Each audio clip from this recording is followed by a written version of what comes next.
नाही, आज मी ईद ए मिलादच्या अवसरावर माझं शहर सोडून आज सोलापूरला आलेलो आहे। 2-3 कार्यक्रम इथे होते। आमचे पक्षाचे कॉर्पोरेटर्स जे आहेत त्यांच्या ऑफिसचं उद्घाटन होता, काही डेव्हलपमेंटचे कामाचं उद्घाटन होतं आणि दुसरा आता 7 वाजता साडी वाटपाचा कार्यक्रम आहे। आणि अनेक दिवसापासून जे आहे ते आमचे जे पार्टीचे नेते आहे, कॉर्पोरेटर्स आहे, त्यांची इच्छा होती की मी सोलापूरला येऊ, म्हणून मी आज आलेलो आहे। आणि मागच्या काही महिन्यामध्ये आमचे कॉर्पोरेटर्सने काय काम केलेले आहे, काय त्यांचं प्लॅनिंग आहे, हे सगळं एक रिव्ह्यू घेण्यासाठी ही येण्याचं कारण होतं, म्हणून मी आज आलेलो आहे। जास्त माझ्याकडे काही आहे नाही बोलण्यासारखं। आपल्याकडे काही प्रश्न असेल तर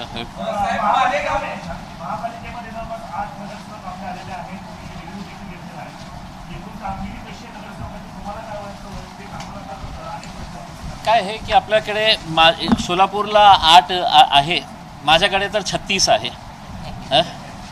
पण मला माहीत आहे की पहिला वर्ष जे आहे कोणत्याही महानगरपालिकेमध्ये आपण बघितलं तर बहुतेक महानगरपालिकेमध्ये भाजपची सत्ता आहे। आणि भाजपची सत्ता असल्यामुळे कोणत्याही आपण विकासात्मक कार्य त्यांच्याकडे घेऊन गेलं की त्यांना असं वाटतं आपण कोणता मुद्दा आणलेला आहे करके, तर सुरुवातीला थोडासा जेल होण्यासाठी आता आम्हाला इथेही हे सांगायचे आहे की निवडणूक संपलेली आहे, खूप महिने गेलेले आहे। आता शहराच्या विकासाच्या बाबतीत आपण हे विसरून जावं की हे कोणत्या पक्षातले, हे मी कोणत्या पक्षातला, तुम्ही आपण सोलापूरचा विकास कसा करू शकतो, काय आहे असे मुद्दे जे एकमताने आपण निर्णय घेऊन ते आपण महानगरपालिकेमध्ये पास करता येतं। इनिशियल फर्स्ट इयर जे आहे ना, मलाही खूप माझ्या शहरामध्ये त्रास होतो की नाही यांना फंड द्यायचं नाही। सोलापूरच्या बाबतीत तर असं आहे की आम्हाला आमच्या हक्काचा जे विरोधी पक्ष नेता मिळाला पाहिजे, तेही आत्तापर्यंत आम्हाला मिळालेलं नाही आहे। का नाही मिळालेलं आहे, तीच परिस्थिती नांदेडमध्ये आहे। नांदेडमध्येही आम्ही सगळ्यात मोठा विरोधी पक्ष आहे, धुलियामध्ये आम्ही सगळ्यात मोठा विरोधी पक्ष आहे। तरीसुद्धा काही ना काही अडचण तयार करून आम्हाला विरोधी पक्ष नेत्याची कुर्सी नाही द्यायची, हे जे प्रयत्न सुरू आहे। म्हणून नांदेडचे जे आमचे पार्टी आहे ते हायकोर्टामध्ये गेलेली आहे, धुलियामध्ये जे आमची पार्टी आहे ते हायकोर्टामध्ये गेलेली आहे की विरोधी पक्षाची भूमिका लोकशाहीमध्ये किती महत्त्वाची असते। आज आपण बघितलं असेल की लोकसभा असू द्या किंवा विधानसभा असू द्या, विरोधी पक्ष सरकारला पाहिजेच नाही। आणि विशेषकर भारतीय जनता पार्टीला तर नकोच नको की आमचा विरोध करणारा कोणी नको आम्हाला पाहिजे। म्हणून अशी प्रकारची एक जी मानसिकता डेव्हलप झालेली आहे ते कुठेतरी संपायला पाहिजे, कारण विरोधी पक्षाचीही एक खूप महत्त्वाची भूमिका आहे लोकशाहीमध्ये आणि असा इन्स्टिट्यूशन्समध्ये। म्हणून आमची अपेक्षा आहे की विरोधी पक्षानेही त्याच तत्परतेने त्यांनी काम करावं आणि जे लोकांनी मॅन्डेट दिलेला आहे त्याप्रमाणे लोकांच्या विश्वासावर आपण खरे उतरतील, हे आम्ही वारंवार त्यांनाही, आमच्या कॉर्पोरेटर्सलाही आम्ही वारंवार हे सांगत राहतो।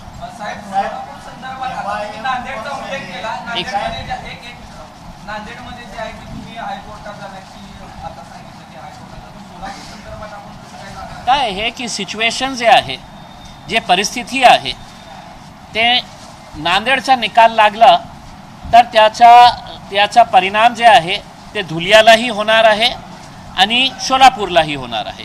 किंवा धुलियाचे आमचे जे पार्टीचे लोक हायकोर्टामध्ये गेलेले आहे त्याचा निकाल लागला तर त्याचा परिणाम नांदेडवरही होणार आणि सोलापूरला। मग आमच्या पार्टीचे गटनेता वहिदा मॅडमने सांगितलं की आम्हीही हायकोर्टामध्ये, आम्ही सांगितलं की तुम्ही आता हायकोर्टामध्ये गेलं तर त्याला टाईम लागणार, आपण वाट बघू की नांदेडचा निर्णय लवकर येतील किंवा धुलियाचा जे आलं तर हायकोर्ट स्पष्टपणे सांगतील की यांना अधिकार आहे, यांना विरोधी पक्षाची सीट मिळायला पाहिजे, म्हणून आम्ही थांबलेलं आहे। तशी परिस्थिती आम्हाला असं वाटतं की सोलापूरमध्ये एक स्वखुशीने भारतीय जनता पार्टीने मोठा मन राखून आम्हाला जे आमचा हक आहे, अधिकार आहे ते आम्हाला दिलं, तर मला असं वाटतं की पुढच्या येणारा जे 4 वर्ष राहिलेले आहे, 4-4.5 वर्ष राहिलेले आहे, ते आपण चांगल्या रीतीने काम करू शकेल.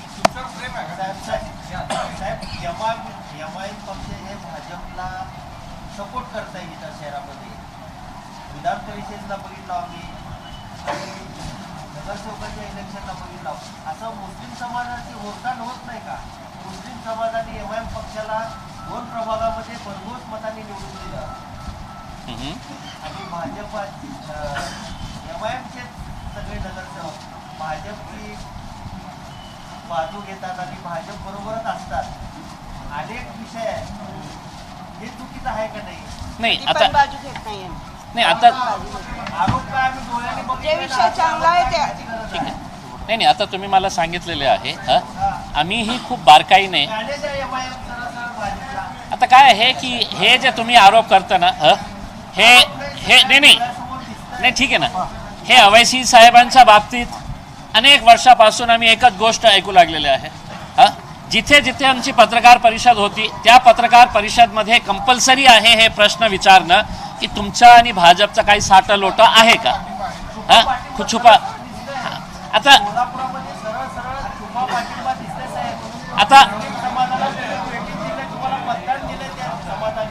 ठीक आहे ना, तुम्ही प्रश्न विचारलं.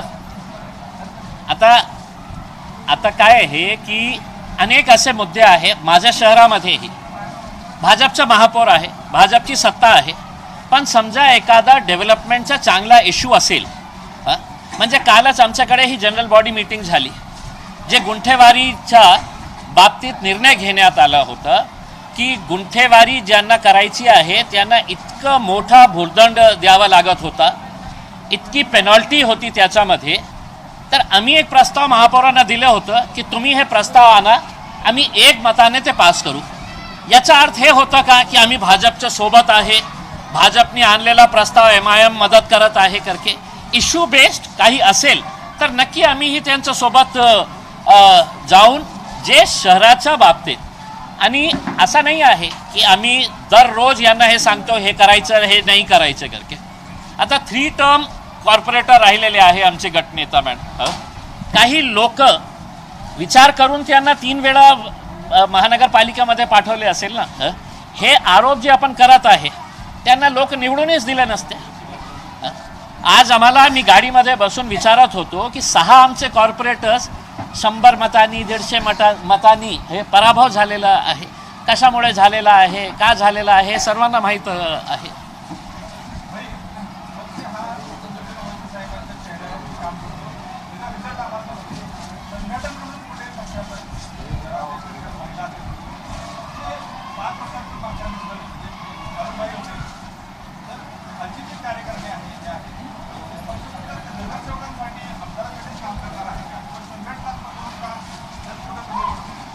बघा आता काय आहे की लोकसभेची निवडणूक संपली, आमदारकीची निवडणूक संपली, महानगरपालिका संपलं. आता महाराष्ट्रामध्ये अनेक असे शहरं आहे जिथे आम्ही पक्ष बांधणी आता सुरू केली नाही. काही शहरामध्ये आम्ही आमचे पदाधिकारी डिक्लेअर केले आणि अनेक शहरामध्ये ते आम्ही आत्तापर्यंत डिक्लेअर नाही केले. त्याचं कारण काय आहे की आता आम्ही सगळ्यांचं कामाचा रिव्ह्यू घेत आहे. आता तुम्हाला उदाहरण देतो की महाराष्ट्रामध्ये तुम्हाला असेही पदाधिकारी मिळेल एमआयएम पक्षातले जे 8-8, 10-10 वर्षापासून कोणी एक जिल्हा अध्यक्ष म्हणून बसलेला आहे, कोणी शहर अध्यक्ष म्हणून बसलेला आहे आणि त्यांची सर्वांची इच्छा होती की आम्हाला खासदारकीचं तिकीट द्या, आम्हाला निवडणूक लढायची आहे. पार्टीनं नाही दिले. आमदारकीचं तर द्याच द्या, आम्ही निवडून येणार, पार्टीनं नाही दिले. मग कॉर्पोरेशनच्या वेळी आम्ही त्यांना सांगितलं की सुरुवात कॉर्पोरेशनपासून करू. अनेक नेते जे होते पदाधिकारी, नाही आम्ही कसा कॉर्पोरेशनचं इलेक्शन लढणार, आम्ही तर खासदारकीचे उमेदवार, आम्ही तर आमदारकीचे उमेदवार आहे करके आम्ही कंपल्सरी केलं त्यांना. आणि आम्हाला कळलं की 8-8, 10-10 वर्षापासून बसलेले जे पदाधिकारी आहे ते स्वतः आपल्या वॉर्डातून निवडून आले नाही, पण बसले होते. प्रमुख पदावर बसले होते. आता त्यांचं सगळ्यांचा रिव्ह्यू करून ते खूप आमच्यावर प्रेशर टाकत आहे कि मैं 8 साल से संभाल रहा हूँ, मैं 10 साल से संभाल रहा हूँ, मैं 12 साल से हूँ. इम्तियाज़ जलील साहब, आप जब आए ना पार्टी में, मैं उससे पहले से हूँ. बाबा रिझल्ट काय आणलं? पॉलिटिकल पार्टी म्हणजे रिझल्ट काय आणलं तुम्ही हे दाखवा. तुम्हाला माहीत असेल की औरंगाबाद, छत्रपती संभाजीनगरमध्ये जेव्हा इलेक्शन होत होतं, इम्तियाज जलीलच्या बाबतीत कसं बहु तयार करण्यात आलं होतं. आता एमराएम संपली, पार्टीला विकून टाकलं, हे केलं. मागच्या वेळी आमचे 25 कॉर्पोरेटर निवडून आले होते, प्रामाणिकपणे काम केलं. तर आज 36 कॉर्पोरेटर्स आमचे त्या महानगरपालिकामध्ये एमआयएमचे बसलेले आहे.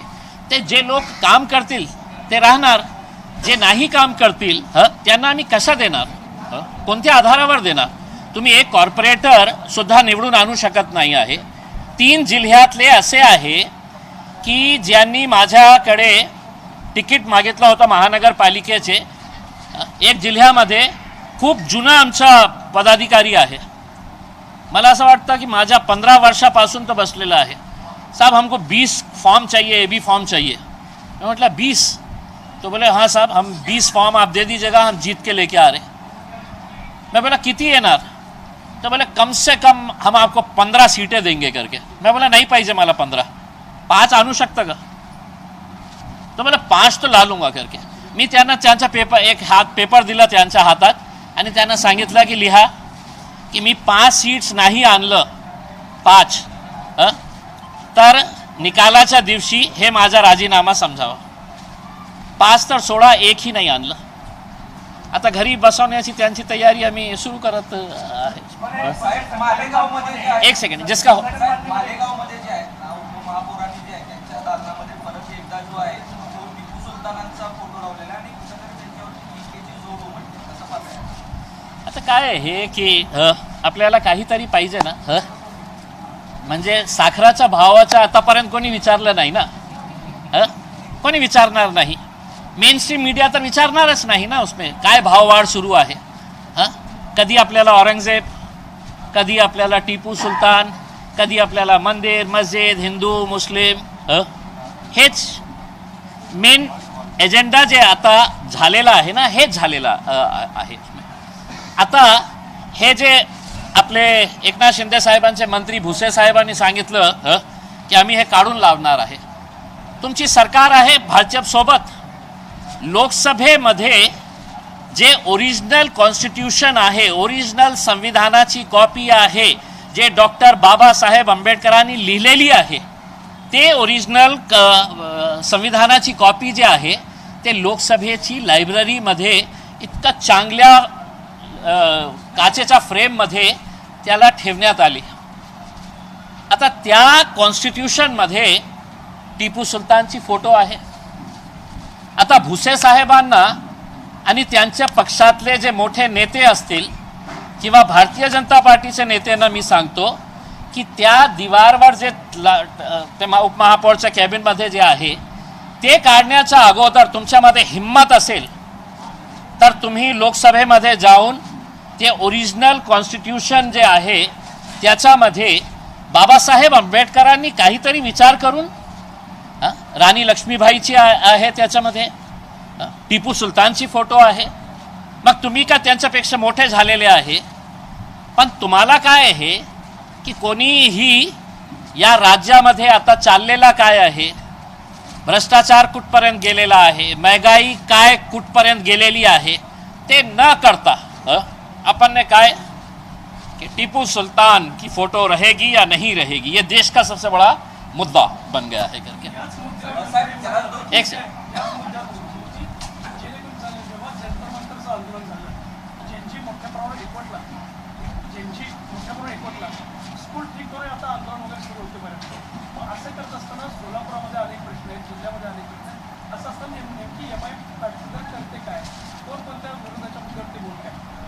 नाही, हे बघा की आता जे नवीन जे इश्यू त्यांनी घेतलेले आहे जेनझीचा, मी लोकसभेमध्ये होते, माझं भाषण आहे, मी 2 दिवस अगोदरच माझं भाषण जे आहे लोकसभेतला ते मी माझ्या फेसबुकवर टाकलेलं आहे.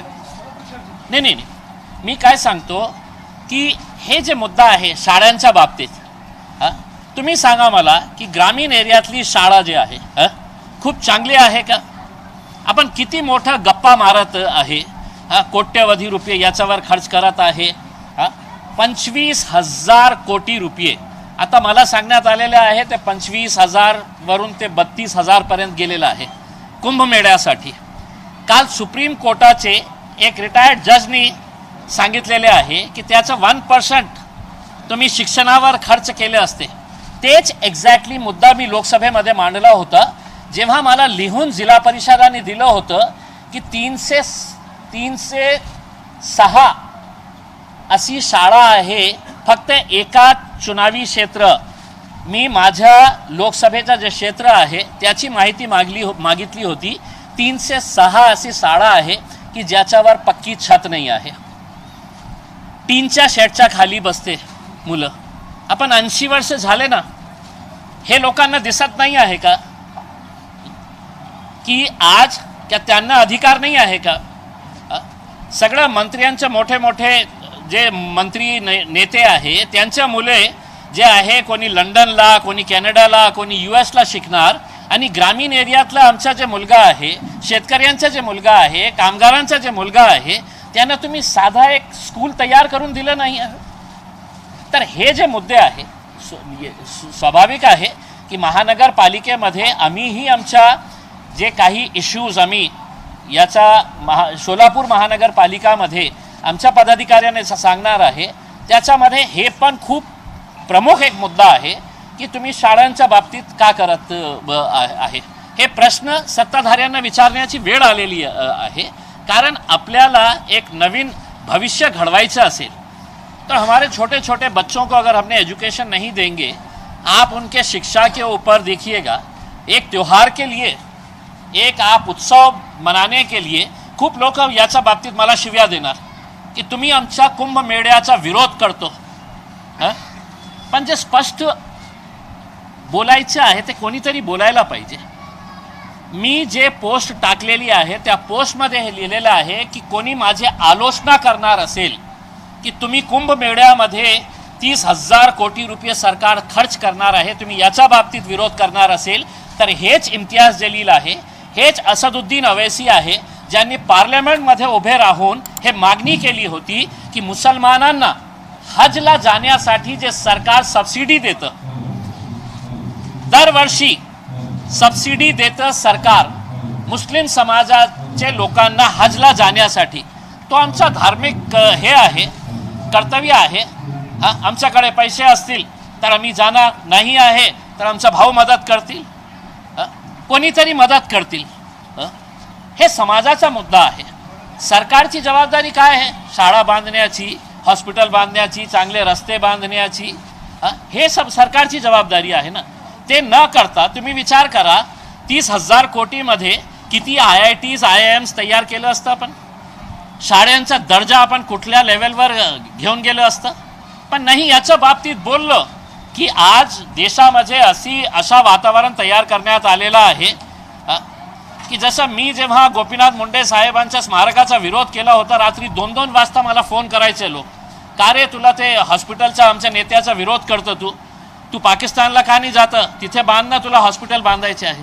मी माझ्या मुद्द्यावर ठाम होतो आणि मला या गोष्टीचा अभिमान आहे की 4 महिन्यानंतर माझ्या शहरातल्या जे सगळ्यात महाग एरिया आहे जालना रोड, कोणी ऐकायला तयार नाही होते. मी हायकोर्टामध्ये जाऊन जनहित याचिका फाईल केली. आता 400 बेडचे हॉस्पिटलचा उद्घाटन होणार आहे. आता काम खतम होने के लिए आया है. 400 बेडचा हॉस्पिटल, त्याचा फायदा कुणाला मिळणार? भाई हे जे आहे ना, हे पत्रकार परिषद आहे, तो किसी ना किसी ने, मैं अगर उस वक्त अगर डर के अगर खामोश बैठता, रात में 2-2 बजे मुझे फ़ोन करते थे, का रे तू आमच्या नेत्याचा विरोध करतो, तुला पाकिस्तानला जा, तू तिथे बांधायचं असेल तर मी माझ्या निर्णयावर ठाम होतो. कोर्टामध्ये गेला, कोर्टाला पटवून दिलं की नाही, आम्हाला स्मारक नाही पाहिजे, आम्हाला हॉस्पिटल पाहिजे. आणि आता त्या हॉस्पिटलला तुम्ही द्या ना, गोपीनाथ मुंडे साहेबांचं नाव द्या. मी सरकारला प्रस्ताव दिलेला आहे की आता द्या त्या हॉस्पिटलला नाव. काय चूक केली? एक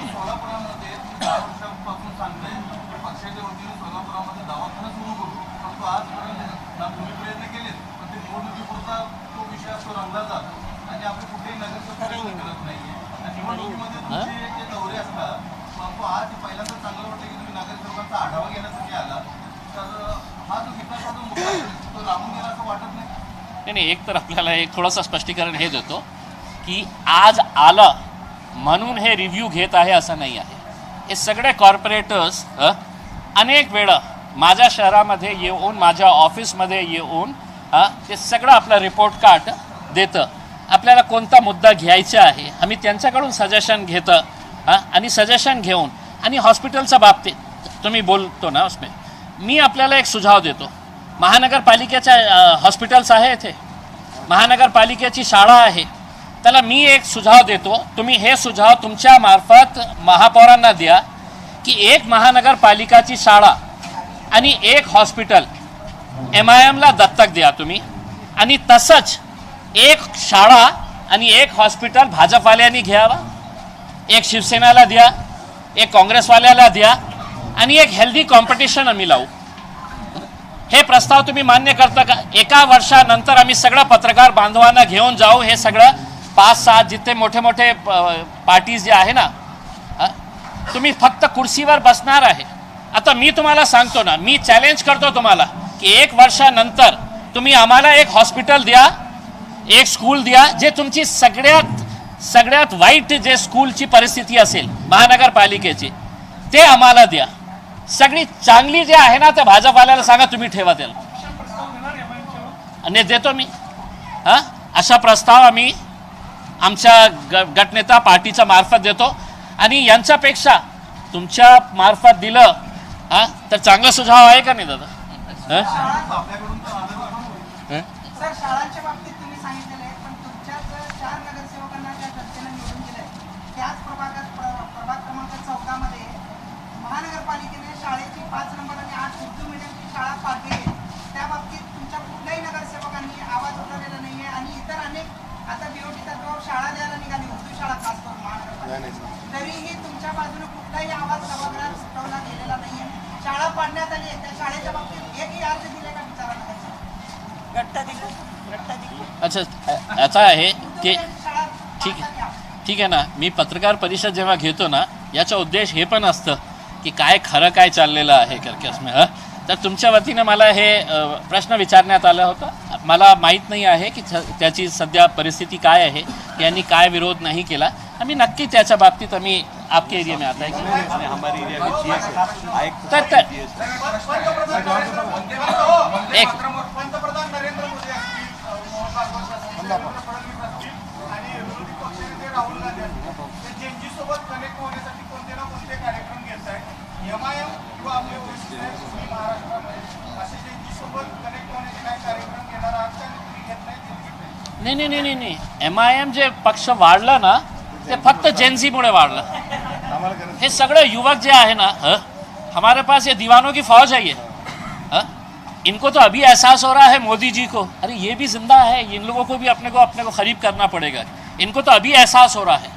राहुल गांधी जी अभी आके है तो ये बात कर रहे हैं. हमारी तो ताकत ही जो है, मैं अक्सर ये बात कहता हूँ, ये जितने भी नौजवान लड़के हैं ये पूरे मजलिस के साथ जुड़े हैं. इनके अम्मी अब्बा अभी भी कहीं कांग्रेस के साथ होंगे, कहीं इसके साथ होंगे, कहीं उसके साथ होंगे, लेकिन नौजवान बच्चे बोल रहे हैं कि नहीं हमको MIM के साथ ही रहना है करके. तर आम्हाला अशी वेळ म्हणजे हमको मोदी जी का अचानक ख्याल आ गया कि रात में बैठ के तो अपने को बना देने का है इंस्टाग्राम के ऊपर रील. तसं करण्याची काही कारण नाही आहे आम्हाला. आमचा एक खूप चांगला कनेक्ट आहे यांच्यासोबत. एक अजून एक सेकंड. देखिए, फिर से एक बार कह रहा हूं मैं, शक्कर के बारे में कोई नहीं पूछेगा. पूछेगा तो क्या पूछेगा? नहीं.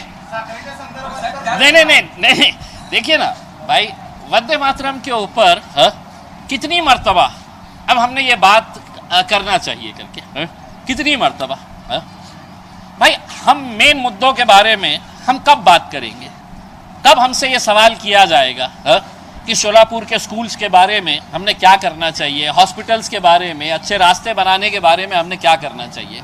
देखिए साहब, देश के अंदर आप जब भी कोई किसी बड़े राज्य का चुनाव आता है तो भारतीय जनता पार्टी और आरएसएस की एक स्ट्रैटेजी है, बड़ी सोची समझी साजिश होती है कि हम एक ऐसे मुद्दे को जिंदा करें कि जिसकी बुनियाद के ऊपर है तो हम वो इलेक्शन तक है तो इसको लेकर जाए करके। उसमें आपको याद होगा कर्नाटक के अंदर एक बच्ची ने हिजाब पहन के गई थी। वो 5 साल पहले पूरा यूपी का इलेक्शन जो है वो बच्ची के हिजाब के ऊपर चल रहा था। मानो म्हणजे तिने काय असा केलेला आहे करके अल्टिमेटली हायकोर्ट आणि सुप्रीम कोर्टाने तिला हे केलं होतं, परवानगी दिली होती उसमें। तो हमारे जो मुद्दे जो है, अब ये नया मुद्दा निकाल लिए। हमने क्या कहा है भाई, वंदे मातरम है, आप खड़े रहिए, हम भी खड़े रहेंगे आपके साथ, आप गाइए, हम आपका एहतराम करेंगे उसमें।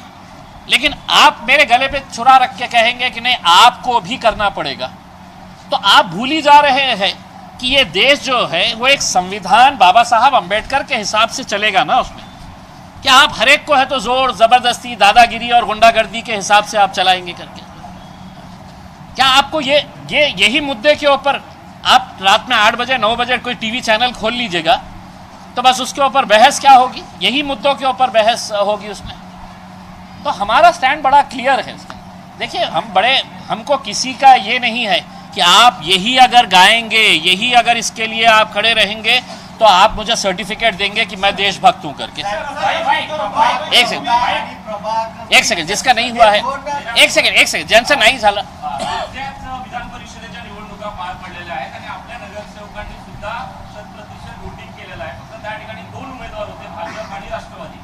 तर त्यामध्ये असं सरळ दिसून येते की कुठल्या ना कुठल्या पार्टीला त्यांनी मतदान केलेलंच असेल। चर्चा अशी सुरू आहे की भाजपच्या लोकांना सुद्धा आपल्या नगरसेवकांनी मतदान केलं। तर याच्यामध्ये सरतेशेवटी असं निष्कर्ष निघतोय की एका बाजूला निवडणूक लढते वेळेस आपण एक विचारधारा घेऊन जातो आणि जेव्हा अशा विधान परिषदेच्या वगैरे निवडणुका येतात त्यावेळेस वेगळ्याच पद्धतीचा विचार केला जातो। मग मतदारांनी मतदान का करायचं? नाही असं करत असेल तर माझ्या कॉर्पोरेटर्सला पूर्ण महाराष्ट्रामध्ये मी सांगतो, महाराष्ट्राच्या MIMच्या कॉर्पोरेटर्सच्या बाबतीत सांगतो, पार्टीचा धोरण बडा क्लिअर आहे की आम्ही भाजपसोबत जाऊ शकत नाही, जाणार नाही। कारण त्यांची विचारधारा आमची विचारधारा ते तर आम्हाला आतंकीच समजतात। तर अशा परिस्थितीमध्ये पार्टीच्या लाईन सोडून कोणी जात असेल तर तो 5 वर्षासाठी कॉर्पोरेटर असेल, पुढच्या येणाऱ्या टर्ममध्ये लोक त्यांना स्वतः आठवण करून देईल की बाबा मी तुला दिलं होतं, तूने अशा केलेलं आहे करके।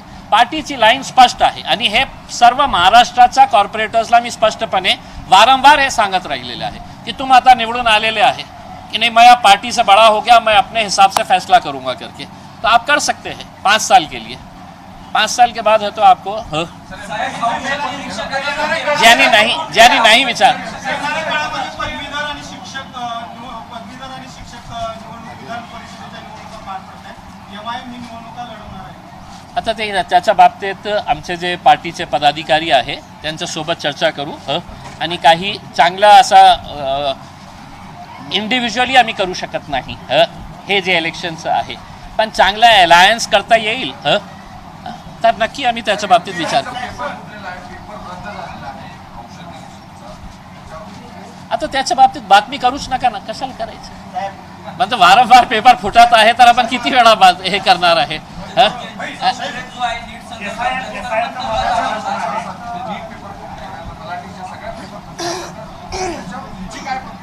मला तर असं वाटतं की पेपर फुटीचा एक नवीन डिपार्टमेंट सरकारने स्टार्ट करावं, त्याचा एक मंत्री ठेवावं आणि स्वतः सरकारने आपल्या वतीने पेपर विकायला सुरुवात करा ना, की जो जास्त पैसे देतील द्या त्यांना। एक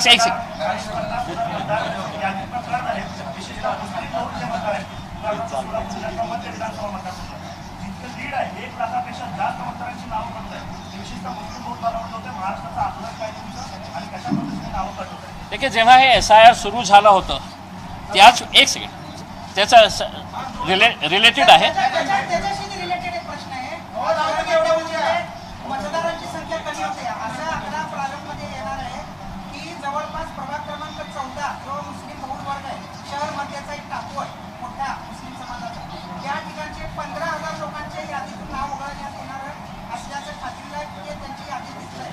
तर असंही सांगितलं जाते की ज्याप्रमाणे मायक्रो प्लॅनिंग करून BJP किंवा इतर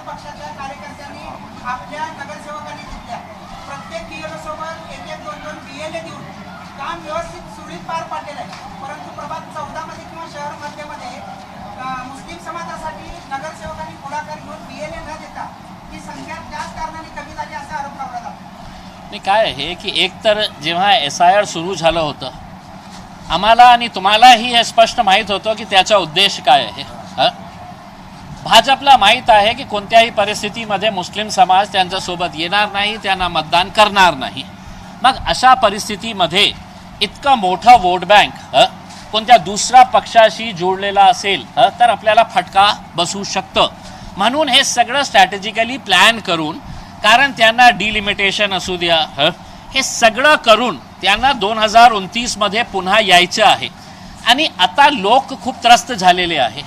लोकांना माहीत पडलेला है कि क्या क्या वादे किए गए थे और हकीकत में क्या क्या डिलीवर किया गया है.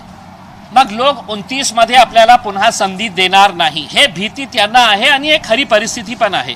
तर अशा परिस्थितीमध्ये आपण काय करता येईल तर लीगल एक फॉर्मॅट तयार करून त्याच्यामध्ये सगळं इलिगॅलिटी ॲड करून आपण कसं नाव या समाजाचा वगळता येते हे सगळं प्रयत्न सुरू आहे. आता जे प्रारूप यादी आता निघणार आहे ते आल्यानंतर सगळ्यांना कळेल. आणि आम्ही स्वतः आमच्या सगळ्या कॉर्पोरेटर्सला सांगितलेलं आहे पूर्ण महाराष्ट्रामध्ये पदाधिकाऱ्यांना की आता ते नवीन यादी जेव्हा येईल तर त्या यादीमध्ये आपण सगळ्यांना बसवून आपण व्हॉलंटियर्स तयार करून किती नाव वगळण्यात आलेले आहे.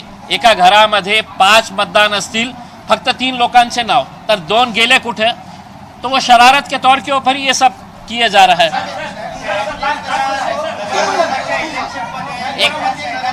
एक सेकंड सर उन्होंने पूछे, मैं आपका भी लेता हूँ ना, लेकिन जिन्होंने नहीं पूछे.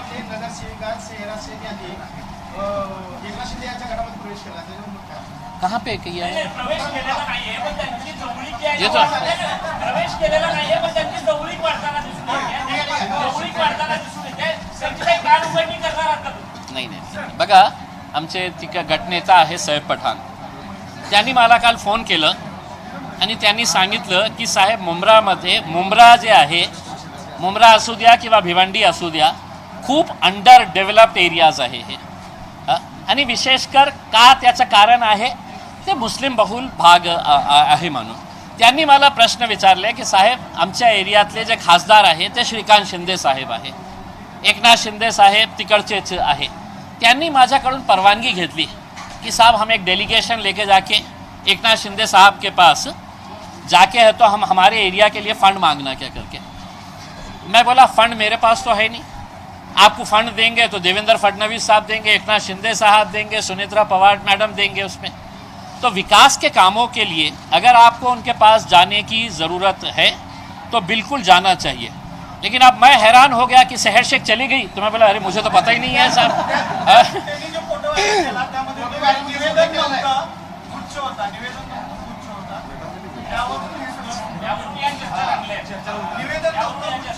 मी अनेक भारतीय जनता पार्टीचे नेत्यांचा जेव्हा वाढदिवस असतं त्यांना विशेष पाठवतो मी.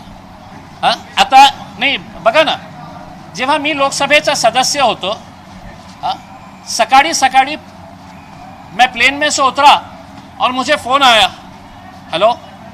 मैं बोला हाँ बोलिए, आपको सालगिरह की बहुत बहुत मुबारक. मैं बोला कौन बोल रहा है? मैं बोला आवाज़ तो पहचान ही दिख रही. बोले मैं अमित शाह बोल रहा हूँ. तो एक राजनैतिक वेगळं आपलं रिलेशन असतं आणि एक जे आहे आपण एका संसदमध्ये बसतं ते नेते आहे.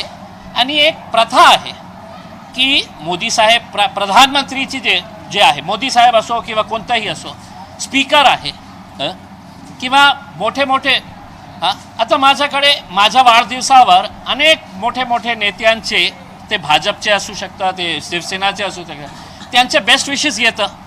म्हणजे माझी जवळीक झाली का? मी गेलं का त्यांच्यासोबत? जाणार का आता की त्यांनी विश केलेलं आहे? असं नाही आहे. आपण आपलं थोडासा विजन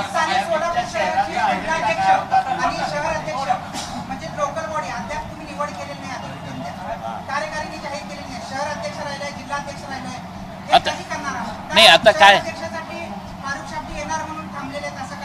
असं काय आहे की बघा, काही शहरं असे आहे की ज्याचा निर्णय स्वतः असदुद्दीन अवैसी साहेब घेतात आणि प्रामुख्याने त्याच्यामध्ये 4 शहरं आहे. एक आहे नांदेड, दुसरा मालेगाव, तिसरा सोलापूर आणि चौथा माझा शहर औरंगाबाद. याच्या बाबतीत जे काही निर्णय असतील, मी महाराष्ट्राचा अध्यक्ष आहे. मी महाराष्ट्राच्या कोणत्याही जिल्ह्यातला कुणाला शहर अध्यक्ष द्यायचं, जिल्हा अध्यक्ष द्यायचं, कशी पार्टी तयार करायची आहे, मी स्वतः निर्णय घेतो. अवैसी साहेब कधीही मला सांगणार नाही. पण या 4 शहरांच्या बाबतीत त्यांचा एक लगाव आहे, त्यांची एक जवळीक आहे, म्हणून ते काहीही निर्णय. आता मलाही माहीत आहे की सोलापूरमध्ये आपल्याला द्यायचं आहे. मग मागच्या 1 महिन्यामध्ये ओवैसी साहेबांचा पार्लमेंटचा सेशन, आणि ते पार्लमेंटचं जेव्हा सेशन असतं तर ते इतकं बिझी असतं स्टडी करण्यामध्ये, आणि त्याच्यानंतर ते आपल्या त्यांच्या भावाच्या मुलाचं लग्न होतं, ते लंडनला गेले होते. आता ते परत आलेले आहे. काल ईद मिलानचा मोठा कार्यक्रम होता. आता काही दिवसानंतर आम्ही भेटणार आहे आणि त्यांना सांगणार आहे की आपल्याला सोलापूर असू द्या, नांदेड असू द्या, मालेगाव असू द्या, याच्या बाबतीत आपल्याला लवकरात लवकर निर्णय घ्यायचा आहे.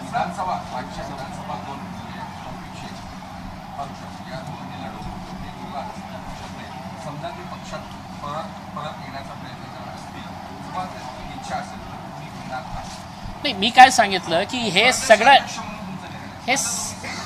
नाही नाही नाही हे जो लोक गेले होते, हे मेरे बोलने पे या मेरे निकालने से गए थे ऐसा नहीं है.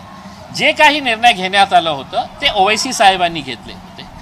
आता त्यांना परत घ्यायचं असेल तर ते अधिकार माझा नाही आहे. ज्यांनी काढले त्यांचा ते अधिकार आहे. आणि ओवैसी साहेब मला फोन करून सांगितलं की बाबा यांना घ्यायचं आहे आपल्याला. मी कोण आहे त्यांना ओव्हररूल करण्यासाठी? पण काही निर्णय जे आहे ना ते ओवैसी नाही, ओवैसी साहेबांना सगळं माहीत आहे की काय आहे काय नाही आहे करके. हे बेटा,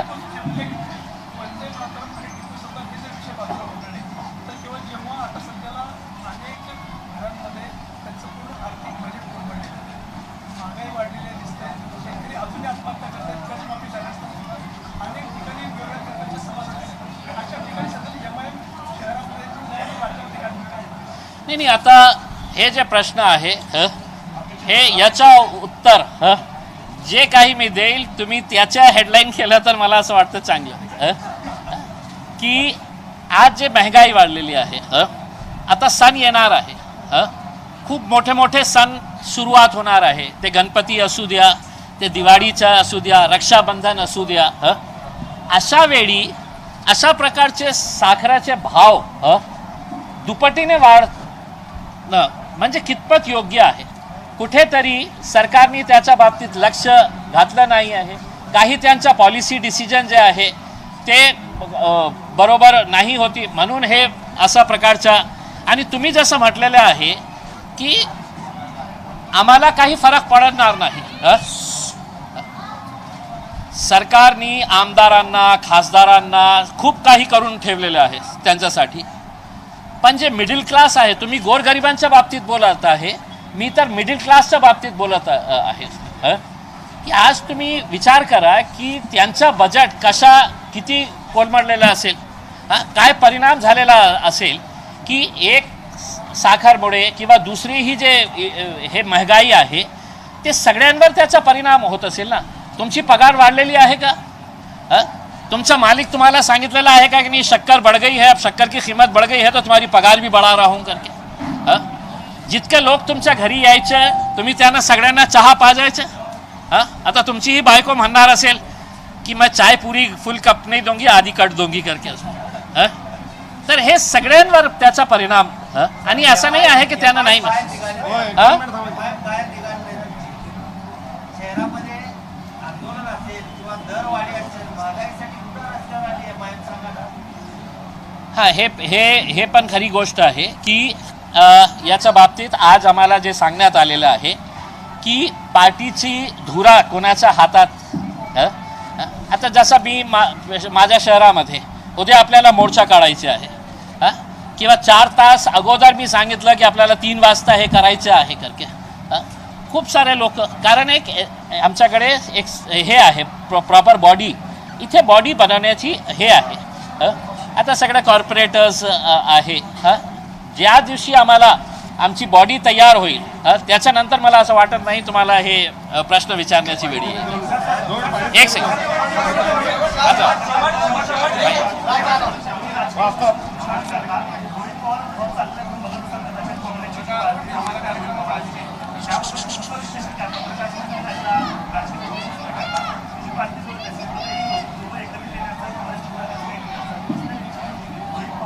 रोहित पवारचं मला असं वाटतं की भाजपला पराभव करण्यासाठी जे सो कॉल्ड सेक्युलर पार्टीज आहे त्यांना एक ताकद देण्याची आवश्यकता आहे आणि ते सो कॉल्ड सेक्युलर पार्टीजने हे पण लक्षात घ्यायला पाहिजे की तुम्हाला उत्तर प्रदेशमध्ये भाजपला घरी पाठवायचं असेल तर MIMला तुम्ही नजरअंदाज करू नये. तीच परिस्थिती महाराष्ट्रामध्ये मला माहीत आहे की तुम्ही सगळ्यांच्या सोबत जायला तयार आहे. काँग्रेस शिवसेना सोबत जायला तयार होती गेली पण MIM अछूत आहे. आता जोपर्यंत त्यांना हे करणार नाही की MIMचाही एक मोठा वर्ग आहे, मोठा वोट बेस आहे आणि ते आपल्या सोबत आल्यानंतर आपल्याला त्याचा फायदा मिळेल, जोपर्यंत त्यांना हे करणार नाही तोपर्यंत भारतीय जनता पार्टी सत्तेमध्ये येऊनच बसणार.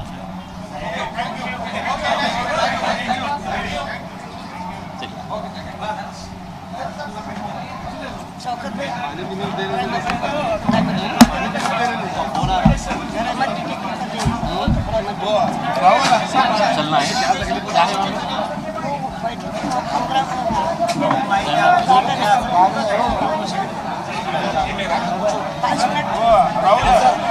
अलाहाबाद कोर्टाने फाशीचा निर्णय दिला आहे.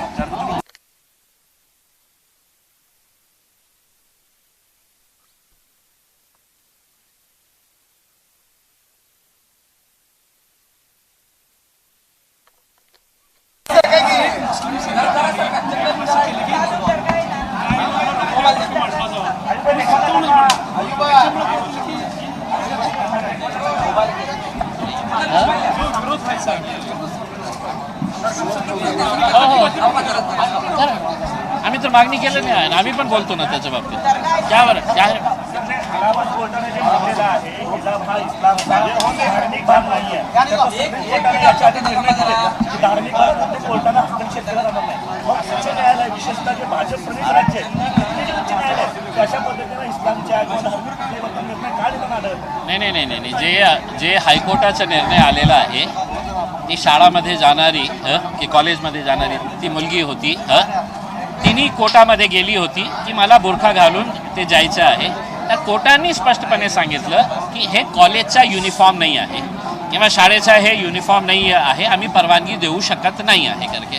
आता कोर्टाने दिलेलं आहे, आम्हीही त्याला हे मान्य करतो आणि स्वीकारतो की आपल्याला जे देशाचा कायदा आहे, देशाचा कानून आहे, म्हणून आमची एक मागणी हे आहे की मुस्लिम समाजामध्ये जे मोठे मोठे लोक आहे ज्यांच्याकडे खूप पैसा आहे त्यांना आपल्या मुलींसाठी वेगळे स्कूल्स वेगळे कॉलेजेस तुम्ही तयार करा. त्याचं काय होणार की मायनॉरिटी इन्स्टिट्यूट तुम्ही तयार करणार, minority medical colleges, minority schools colleges तयार करणार. त्याच्यामध्ये कुठल्याही प्रकारचं बंधन राहणार नाही आहे. ज्या मुलींना दुसऱ्या कॉलेजमध्ये जायचं नाही त्यांना तिला बुरखा किंवा हिजाब घालून जायचं आहे ती मायनॉरिटी कॉलेजमध्ये जातील. सर त्याचं निरीक्षण जे आहे की हिजाब हा इस्लामचा अविभाज्य भाग नाही, हे जे निरीक्षण आहे त्या निरीक्षणाबद्दल नाही हे आम्हाला मान्य नाही आहे. हिजाब जे आहे, बुरखा जे आहे ते मुस्लिम मुलींचा एक काय बोलू शकतात मराठीमध्ये नाही हे महत्त्वाचं आहे पण हे कंपल्शन नाही आहे.